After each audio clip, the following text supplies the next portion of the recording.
Eh, ya, untuk kelas hari ini aku yang akan memandu gitu ya untuk kelas Excel data analis gitu. Dan mungkin nanti dari adminnya akan akan share ininya ya, akan share materi yang akan kita bahas di grup gitu. Jadi bisa sambil dipraktekin juga dari kalian. Oke, dan nanti ketika kelas berlangsung, kalau misalnya di tengah-tengah ada pertanyaan, boleh banget di-raise di kolom chat atau boleh langsung on mic juga nggak apa-apa gitu. Dan kalau misalnya dirasa aku kecepatan penjelasannya juga boleh di-raise juga nggak apa-apa. Nanti paling aku ulang lagi. Dan kalau untuk pertanyaan-pertanyaan yang misal ada pertanyaan yang bisa langsung aku jawab, aku akan langsung jelasin saat itu juga. Tapi kadang ada pertanyaan yang aku perlu explore lagi. Nanti itu akan aku kirim jawabannya setelah kelas gitu lewat dokumen Excel-nya. Gitu aja sih. Oke, mungkin aku akan langsung mulai aja kalau gitu. Share screen sebentar. Oke. Ya, nah, jadi untuk sore ini yang aku akan bahas itu terkait dengan formula indeks dan match, fungsinya apa, cara penggunaannya seperti apa, terus juga satu lagi adalah sum product gitu, seperti apa sum product, dan juga satu lagi ini terkait dengan dead diff gitu. Ada formula namanya dead diff atau dead different. Nanti kita akan belajar cara penggunaannya. Oke, yang pertama mungkin aku mau jelasin dulu terkait formula indeks dan match. Nah, jadi teman-teman formula indeks dan match ini aku udah put penjelasannya di sini ya, secara singkatnya gitu. Jadi di sini kita punya yang namanya indeks gitu, dan juga match. Ini ya formulanya. Nah, apa sih indeks itu? Nah, di sini aku udah siapin satu tabel yang berisi nama siswa, ada daftar nama siswanya di sini. Kemudian nilai mata pelajaran mereka gitu. Kayak di sini ada bahasa Indonesia, bahasa Inggris, fisika sampai olahraga. Ya, misal Oka gitu. Oka nilai bahasa Inggrisnya 70, bahasa Indonesia 70, bahasa Inggrisnya 90, olahraga 85. Jadi masing-masing siswa ini udah punya nilai nih di setiap mata pelajaran mereka gitu. Nah, balik lagi ke indeks dan match. Indeks dan match ini formula di mana aku mulai dari indeks dulu. Formula di mana formula ini akan menghasilkan output berupa value gitu. Value-nya ini bisa nama siswa atau mata pelajaran atau apa nilai gitu. Nah, maksudnya gimana? Nah, tadi kan outputnya value ya. Sedangkan inputnya yang kita masukin untuk kita menghasilkan output berupa value tadi adalah urutan row atau kolom. Jadi indeks inputnya urutan row atau kolom. Kayak misal contohnya row ke-1, row kedua, row ketiga gitu. Atau kolom 1, kolom 2, kolom 3. Inputnya kayak gitu. Terus outputnya baru value. Contohnya gini. Kita mau tahu nih dari tabel ini gitu. Pada kolom 1 row ke-3 itu value-nya apa gitu. Row ke-1 kan kolom misalnya aku tulis sini. Kolom 1 row 3. Kita mau tahu dari tabel ini value apa sih yang ada di kolom 1 row 3. Kolom 1 kan ini ya. Ini kolom, ini kolom, ini kolom. 1, 2, 3 gitu. Nah, kemudian row itu yang sebaliknya ini. Yang menyamping 1, 2, 3, 4. Ini row. Nah, tadi pertanyaannya kolom 1, row ketiga. 1, 2, 3. Nah, jadi value yang terdapat di kolom 1, row 3 adalah Bella, gitu. Kalau misalnya kolom 2, row 3, berarti kolom 2 ini, row 3, 1, 2, 3. 90 value yang terdapat di kolom 2, row 3. Gitu. Nah, jadi balik lagi ke indeks, supaya kita dapat outputnya berupa value, kita harus masukin inputnya berupa kolom atau row gitu. Nah, contohnya seperti apa? Aku bisa contohin di sini. Indeks. Nah, di sini kita punya strukturnya yang pertama array, yang kedua row number, sama kolom number. Ini area number ada juga sih, cuma less likely digunain atau jarang digunain juga.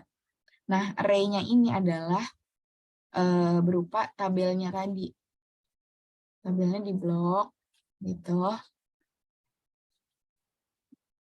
Terus row number-nya, kayak tadi yang aku contohin. Misalnya row 1, terus berikutnya kolom number. Kolom 1. Nah, dia akan muncul nama siswa. Karena yang berada pada posisi row 1, kolom 1 adalah ini. Gitu. Nah, kalau dilihat dari sini sih harusnya kolom 1, row 1 tuh yang ini ya. Cuma dia itu patokannya adalah dari tabel yang kita blok atau array-nya di sini. Karena kita bloknya dari A2, which is dari sini, maka dia akan memperhitungkannya dari sini, nomor 1 nih, row 1. Row 1, row 2, row 3, gitu. Nah, jadi indeks itu tadi kita inputnya berupa row, inputnya itu yang dimasukin di rumus ya, di formula. Tadi kita inputnya adalah urutan row sama urutan kolomnya, satu-satu. Maka outputnya value, yaitu nama siswa tadi. Kalau kita ubah, row number-nya jadi 3 atau 5 misal. Nah, maka dia berubah nih, Hendru. Karena dia ada di 1, 2, 3, 4, 5. Di sini.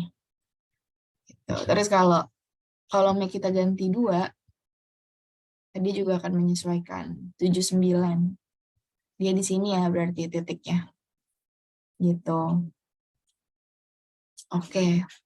Nah, satu lagi match. Match ini apa? Match ini kebalikannya. Secara input-output itu kebalikannya. Indeks. Kalau match, dia itu inputnya adalah value-nya, outputnya adalah urutan row atau kolom. Gitu. Mungkin aku contohin. Nah, secara struktur berbeda. Di sini lookup value-nya apa? Jadi kita harus masukin inputnya adalah value ya. Di sini inputnya match adalah value, makanya kita masukinnya value gitu. Mungkin tapi sampai sini ada pertanyaan dulu nggak yang indeks tadi?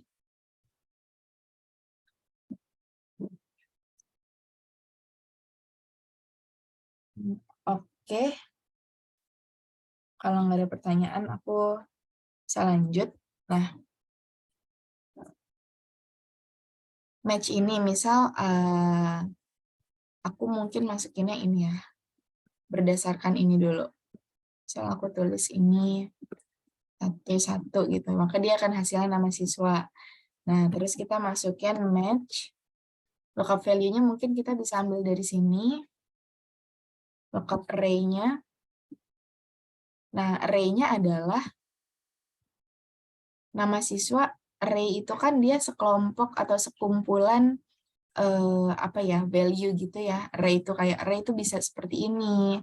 Array itu sekelompok sel gitu. Array bisa seperti ini, bisa seperti ini. Bisa kayak gini. Nah, kalau nama siswa tadi Misal kita select kayak gini, ke bawah kayak gini. Kemudian match type-nya ini dia either true atau false ya. Kita tulisnya false karena kita mau secara tepat. Nah, maka dia akan keluar berupa output-nya urutan kolom atau urutan row-nya, yaitu 1. Karena kita tadi di bagian lookup array-nya adalah berupa row, kita select-nya berupa row ke bawah gini, maka kita asumsikan dia satu adalah row ke 1 gitu. Nah, mungkin aku kasih contoh lagi. Misal aku tulis di lookup value-nya bisa ya kayak gini. Misalnya Caca gitu. Caca, terus lookup array-nya kita select kayak gini. Lalu match type-nya kita tulis false. Nah, dia akan muncul 8. 2, 3, 4, 5, 6, 7, 8. Berarti Caca ini ada di row ke-8. Secara row ya, kalau misalnya kita mau bikin secara kolom gitu juga bisa.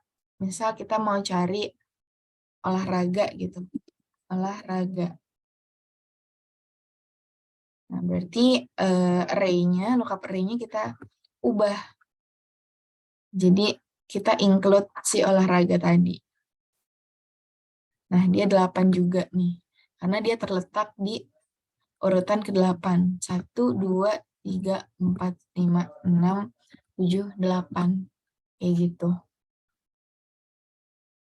Nah, selanjutnya, selain ini aku juga mau jelasin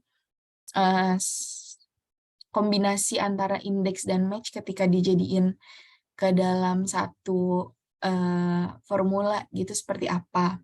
Nah, contohnya itu di sini ya. Jadi di sini aku udah put nih nama siswa Reno, mata pelajaran olahraga. Nah, kita mau tahu nilainya berapa. Kita bisa tahu itu melalui formula indeks dan match, teman-teman. Gitu. Mungkin di sini aku delete dulu ya. Nah, yang pertama itu kita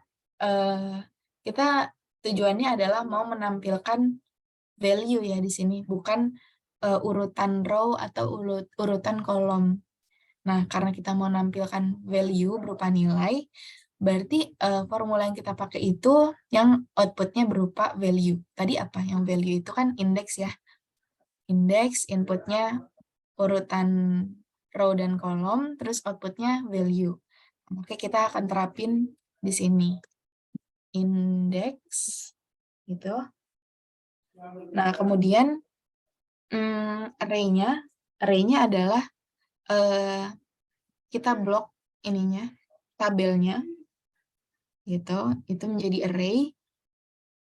Lalu kemudian, nah, di row number-nya ini, teman-teman, kita mau nentuin row number-nya Reno dan kolom number-nya olahraga.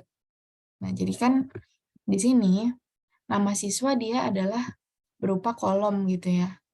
Karena dia berurutan ke bawah gini. Kemudian nama mata pelajarannya baru dia berupa kolom karena dia menyamping. Nah, maka dari itu di sini kita harus tahu nih row number-nya Reno itu berapa.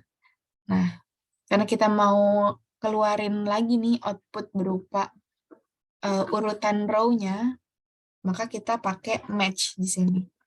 Jadi ada match di dalam formula indeks. Nah, match-nya adalah yang pertama lookup value. Lookup value-nya itu inputnya berupa value si Reno ini. Nah, lookup array-nya kita select aja kayak gini. Oke, terus sorry. Nah, baru kita tulis false ya di match type-nya. Nah, maka nanti si match ini dia akan ngeluarin value Reno ini ada di row keberapa sih untuk ngelengkapin formula indeks. Indeks ini kan formulanya butuh array terus row number. Row number kita have no idea nih, kita harus masukin apa. Makanya kita tarik dari formula match gitu. Nah, lalu row number-nya udah dapet, kita pindah ke kolom number. Kita masih tetap pakai match gitu. Nah, lookup value-nya yang satu lagi nih, mata pelajarannya. Oke, terus lookup array adalah daftar mata pelajarannya. Di blok aja, lalu match type-nya false. Lalu enter aja. Gitu. Jadinya dia akan menghasilkan nilai 60 gitu. Jadi nama siswa Reno, mata pelajaran olahraga nilainya 60. Nah, ini kita kalau misalnya kita ganti olahraganya misalnya biologi gitu. Biologi. Nah, dia akan menyesuaikan jadi 65. Terus misalnya kita ganti matematika jadi 77. Terus nama siswanya kita ganti misal Mufli 60 gitu. Jadi indeks itu inputnya urutan kolom atau numbernya berupa angka, urutan angkanya, terus outputnya berupa value, kalau match sebaliknya, inputnya value baru dia outputnya berupa row gitu. Sampai sini ada pertanyaan nggak nih teman-teman?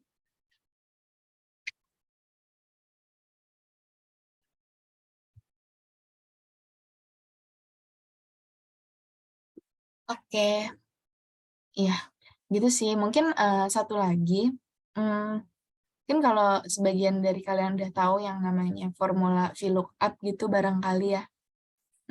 Maka di sini sebenarnya kita bisa jadiin juga nih.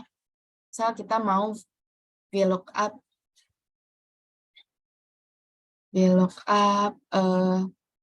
ini coba ya, Mufli, terus tabel array-nya kita select.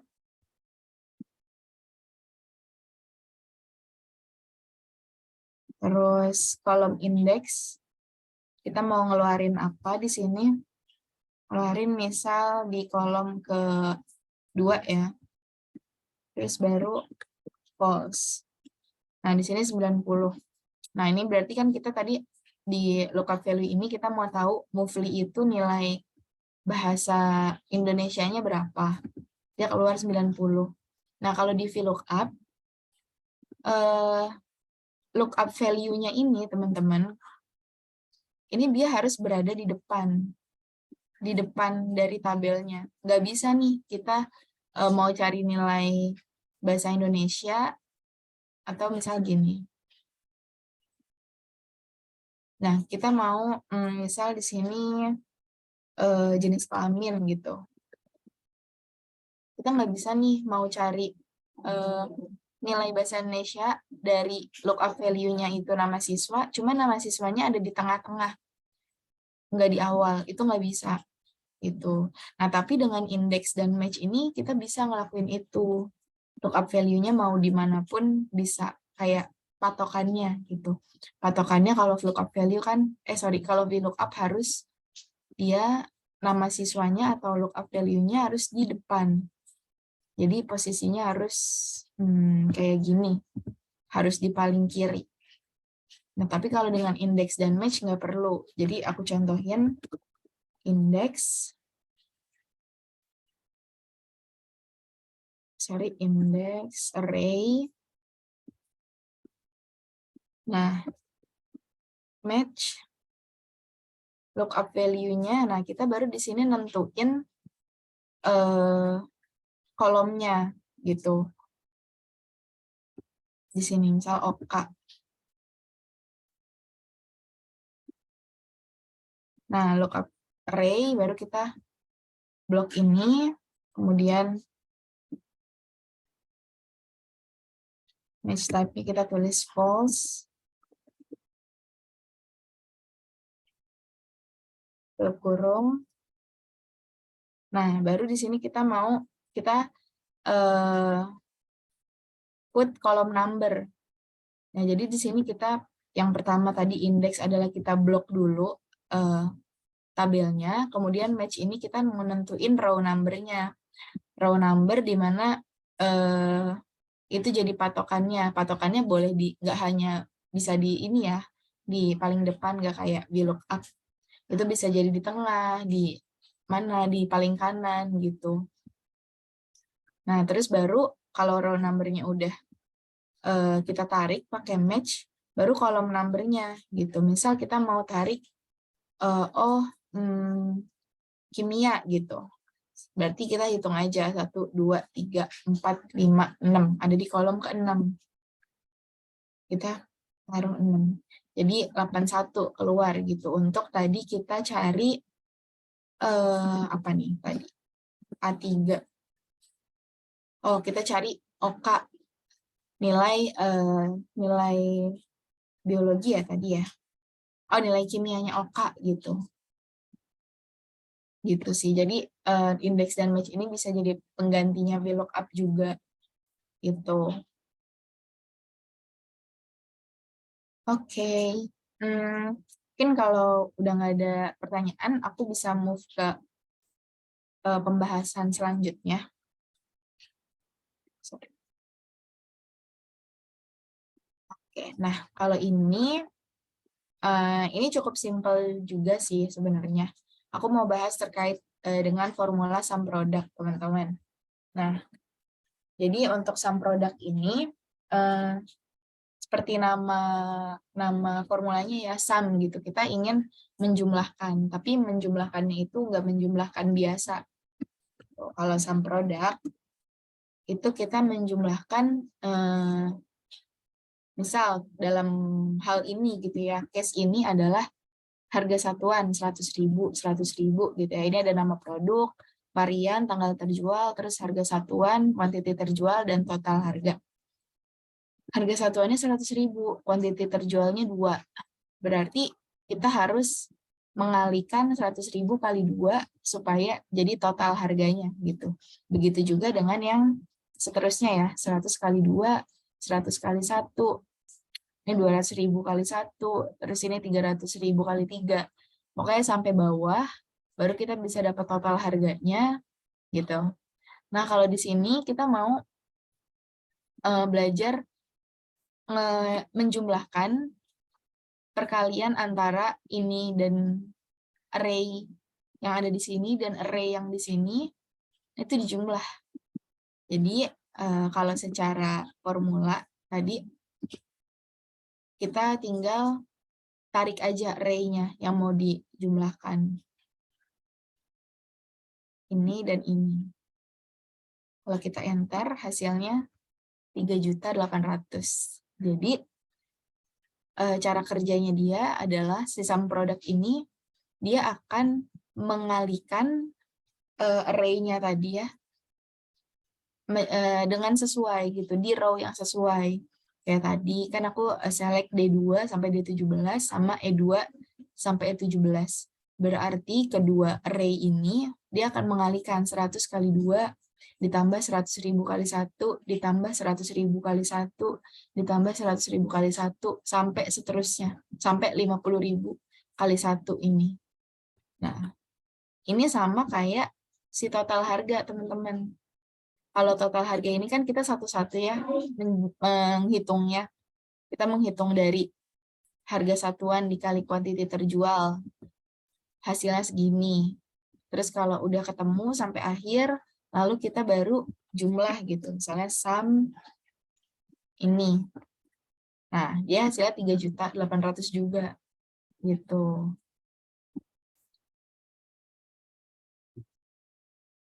Itu fungsi untuk sum product. Untuk menjumlahkan antara array ya, array yang sesuai gitu. Maksudnya dengan baris yang sesuai atau row yang sesuai gitu. Nah, kemudian selain itu juga untuk some produk, kita bisa kasih kriteria nih untuk some produk. Misal kita mau jumlahin some produk tapi yang dress wanita aja. Itu bisa gitu. Nah, caranya adalah di sini aku dapet sih, cuma aku bahas aja. Oke, jadi some produk.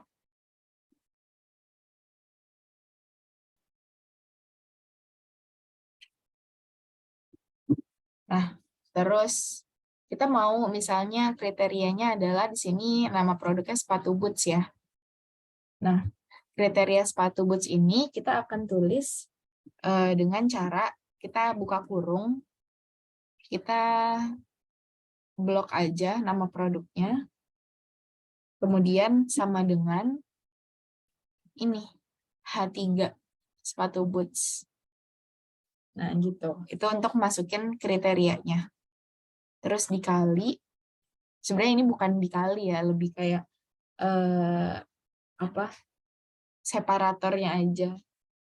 Nah, ini juga selanjutnya kita langsung masuk ke array sama kayak yang di tadi sama produk yang awal tadi aku share. Itu kita langsung drag aja nih, kita blok harga satuan, kemudian harga quantity terjual.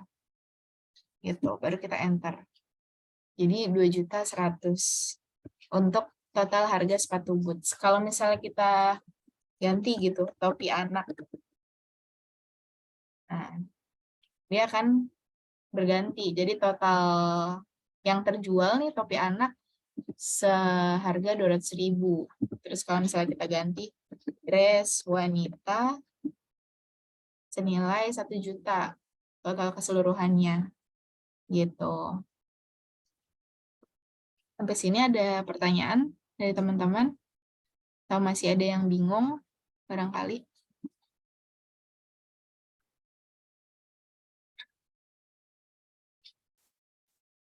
Oke, kalau misalnya aman, mungkin aku bisa move ke yang selanjutnya. Ini mudah banget sih teman-teman. Jadi di sini aku udah siapin tabel, yaitu nama produk, ada roti coklat, roti keju, ini roti-rotian gitu ya, ada donat, gitu.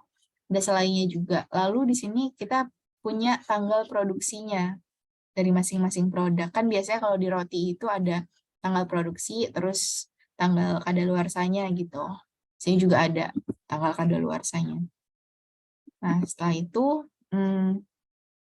kita mau cari tahu nih selisih dari tanggal produksi ke tanggal kadaluarsa gitu.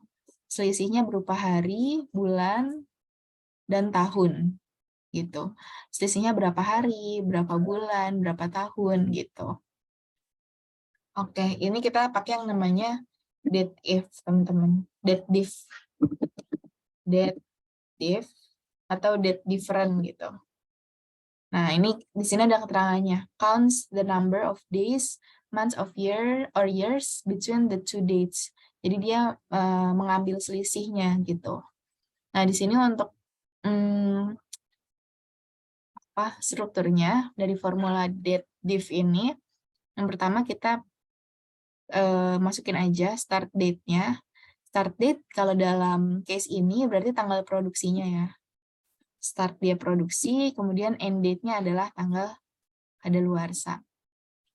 Nah, kemudian comparison unit-nya ini kita pakai kalau di Excel itu ada comparison unit itu berupa hari, misalnya contoh ya, hari, bulan, tahun. Kita bahasa Inggrisin aja, kalau hari itu day ya, jadi kita pakainya day atau D di sini.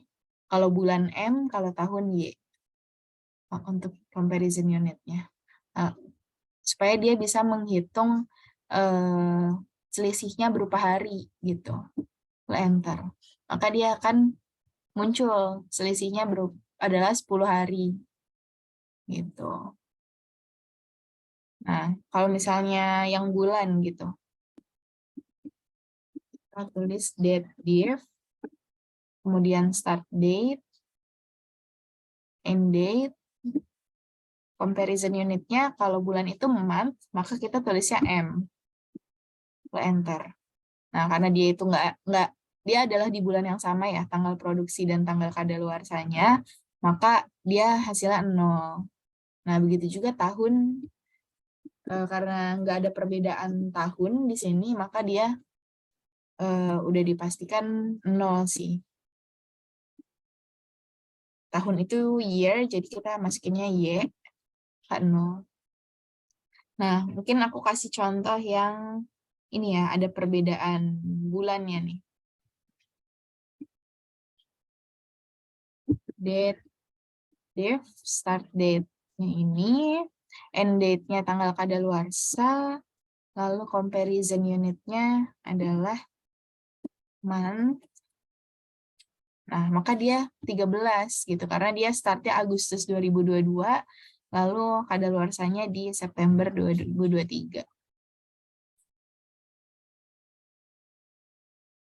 Oh, kalau di Excel 2019 nggak ada fungsi date if ya. Mungkin bisa coba di Google Sheet kali ya. Di Google Sheet itu kan hampir sama kayak Excel, itu juga itu harusnya ada date diff-nya. Bisa dicek aja di Google Sheet, lumayan lengkap sih. Kalau Google Sheet juga bisa kolaboratif gitu ya. Dia sifatnya bisa dibuka bareng-bareng, terus lumayan lengkap juga. Oke. Nah, kemudian kalau tahun, date div, start date-nya ini, end date, lalu comparison unit-nya year, atau kita tulisnya Y. Tadi akan tulis 1. Jadi selisihnya adalah 1 tahun. Gitu. Ini sebenarnya bisa langsung kita drag sih, teman-teman. Nah, dia maka akan muncul selisihnya berupa selisih hari, bulan, dan tahun. Gitu. Sampai sini ada pertanyaan lagi dari teman-teman?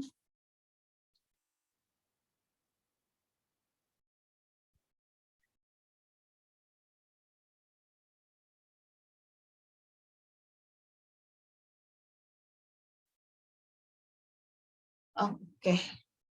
Kalau misalnya aman, mungkin nanti kalau ada yang bingung gitu ya dari tadi index dan match, terus aku tadi udah jelasin terkait some product dan date diff atau date different ini, nanti boleh ditanyakan di grup atau bisa di chat ke aku langsung juga nggak apa-apa, nanti aku akan jawab gitu.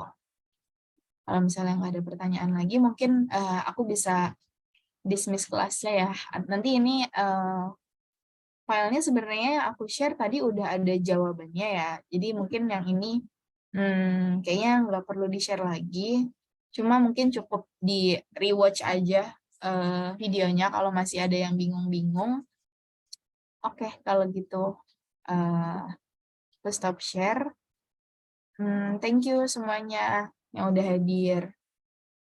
Semoga ilmunya bermanfaat ya. Oh iya, jangan lupa isi absennya ya yang ada di chat box.